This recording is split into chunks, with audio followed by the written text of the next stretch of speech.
Hi and welcome to my channel. In today's video I'll be showing you how to cook jollof rice with mixed veggies. So let's get into it. For our first ingredient, we'll need some chopped or blended tomatoes and pepper.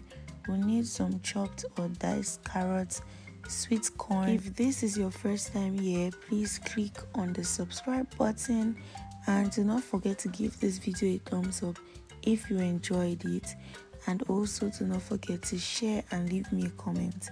So after establishing our veggies, we'll be using beef. So this is beef jollof rice, and we equally have some green beans. Aside the veggies listed here, you can add whichever to this recipe. We equally need some onion, chopped or blended is okay.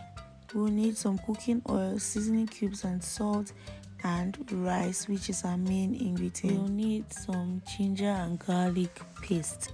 In a pot, you're going to add your washed beef and proceed to season with onions, some seasoning cubes and salt. When seasoning, be mindful of the fact that the beef stock will be used in cooking the rice, so you ought to season well so it adds extra flavor and taste to the food. But always keep in mind that there is seasoning in your stock, so you do not add extra when cooking. After seasoning, we are going to proceed to add our pepper.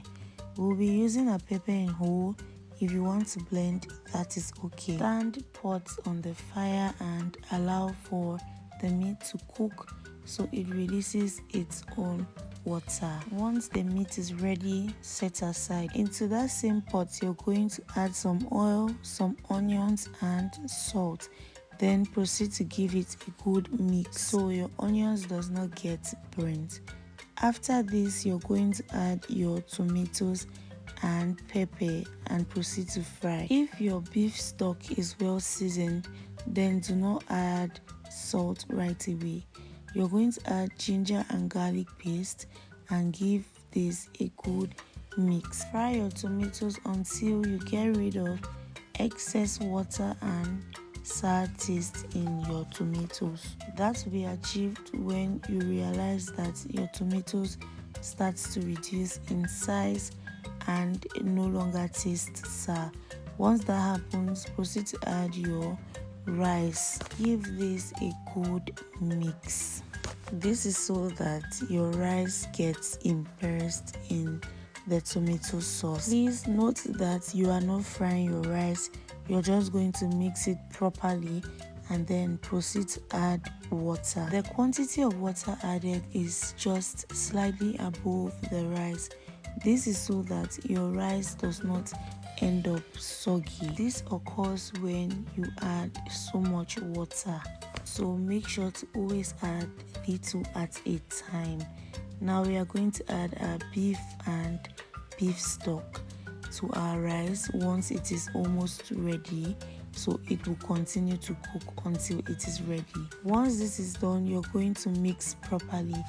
And we did not fry our beef, but if you love to fry your beef, then you can do that. Over to our veggies, we are going to boil some water, add some salt, just a little or not, then proceed to add our green beans first. This takes longer to cook than carrots, so you're going to let it stay in water for just a minute and you're going to add your carrots. After adding carrots, you're going to mix and then you're going to take it out, run through cold water to prevent it from cooking any further, then get into garnishing our jollof rice. This jollof rice recipe is beginner friendly. There are many ways to cook jollof rice in Cameroon, and this is one of them. There is this beauty that mixed veggies adds to food, so add your vegetable. You can proceed to equally garnish with some green spices, that is if you want. After adding, you're going to give this a good mix. Mind you, our rice is ready, so we are adding our veggies last. So after giving this a good mix, you're going to serve. Your rice is ready to be eaten. Thank you so much for watching, and I'll see you in my next video. Bye.